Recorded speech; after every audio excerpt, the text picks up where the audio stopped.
Here are the directions for Part 2. In this part, you will hear 6 passages, A through F. Each passage will be followed by 2 questions, number 13 through number 24. For each question, you will have 10 seconds to choose the best answer and mark your answer on your answer sheet. The passage and the questions will be given only once. Now, let's begin. A. Early baseball gloves. In the early days of professional baseball in the U.S., players played barehanded because it was considered unmanly to use gloves. In 1875, a pitcher named Charles Waite, who had injured his hand, became the first professional to wear a glove. A few other players began wearing them, but many fans called it shameful. In 1877, though, the highly respected player Albert Spalding started wearing one. This influenced many other players to use one, and fans gradually accepted this change. By 1895, so many players were using gloves that it became necessary to introduce regulations regarding their use. Because catchers and first basemen had to use their gloves the most, it was decided that they could use larger gloves with more padding. Other gloves, however, had to remain small and offered only a little protection. Since then, baseball gloves have become much more comfortable. Questions. Number 13. What happened as a result of Albert Spalding wearing a baseball glove?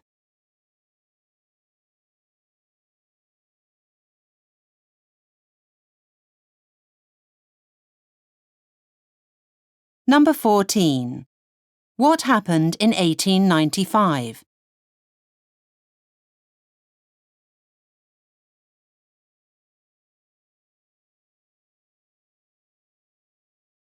B. Gated communities. Millions of Americans live in gated communities, where access is restricted by gates, walls, and security guards. Such places tend to be safer than open neighborhoods when first built. Over time, however, their crime rates usually rise until they are almost the same as the areas around them. Critics of gated communities say security guards are poorly paid, so they are unlikely to stay alert. Moreover, many delivery services have access to the security codes for the gates, and these can be obtained by criminals.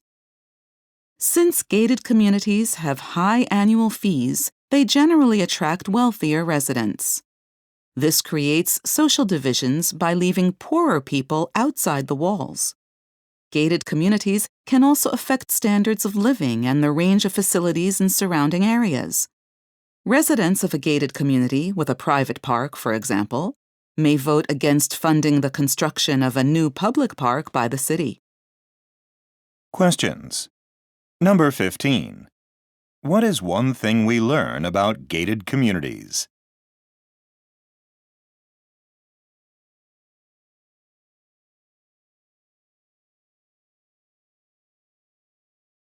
Number 16.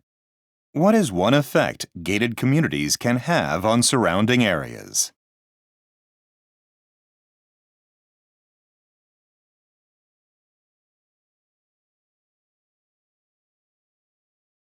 C. The pros and cons of opening a franchise. If you want to have your own business, opening a franchise may seem like a fairly safe way to do so.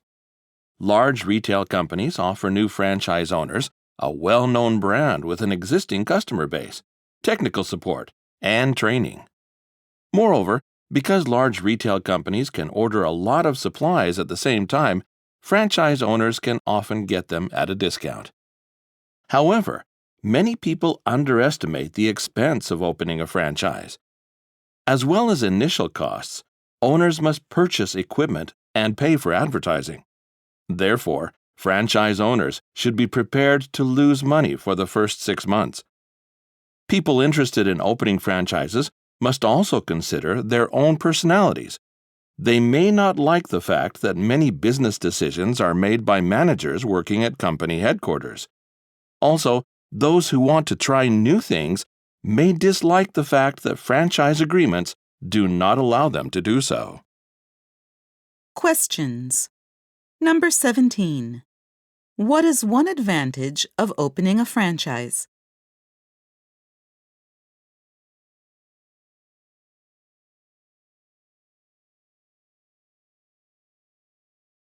Number 18. What should people be aware of when opening a franchise?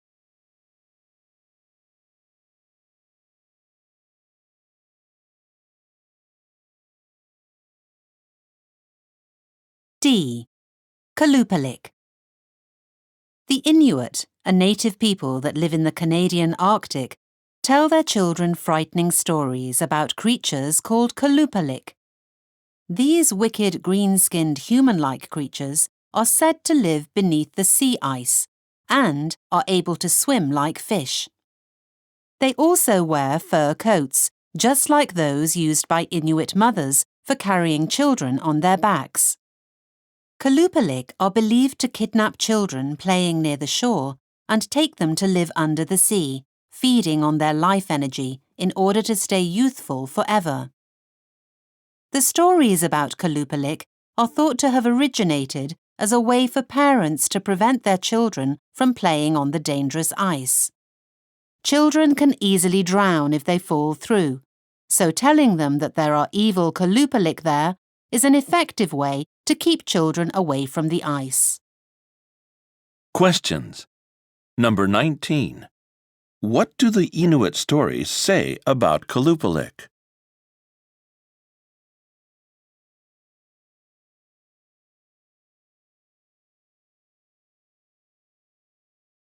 Number 20. What are the stories intended to teach children?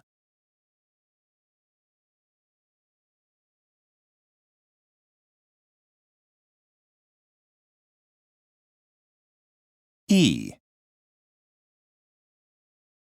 Snakes and lizards.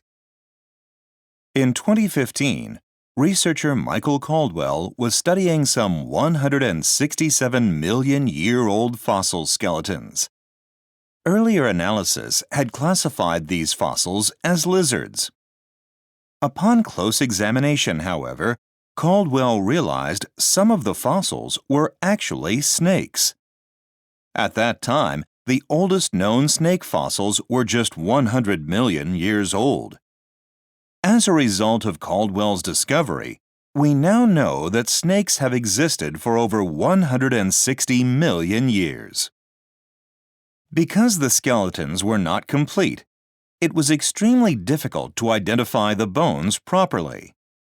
This caused the skeletons to be incorrectly classified as lizards in the first place. However, Caldwell was able to identify the snakes based on their jaw structure. Snakes' jaws are extremely flexible, allowing them to swallow animals that are much larger than their heads, while lizards' jaws do not open nearly as wide. Questions. Number 21. What did Michael Caldwell's discovery show?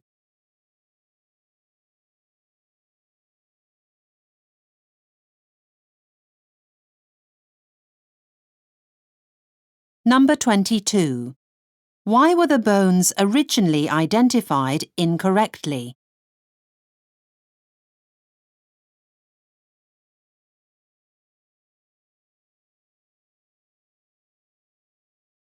F. Tacoma Park's problem.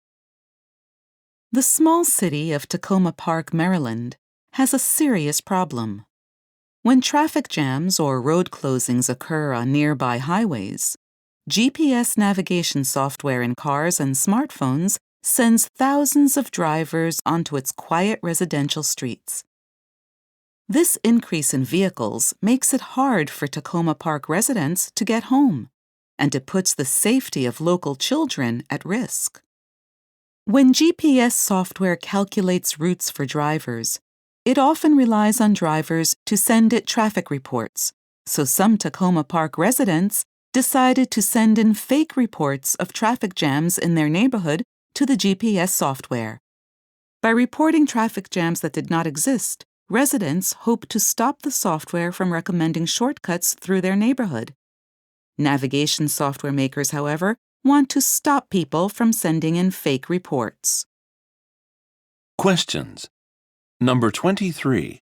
What is one thing we learn about the city of Takoma Park?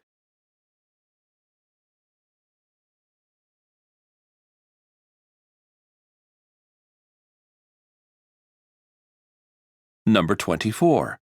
What did some people in Takoma Park do?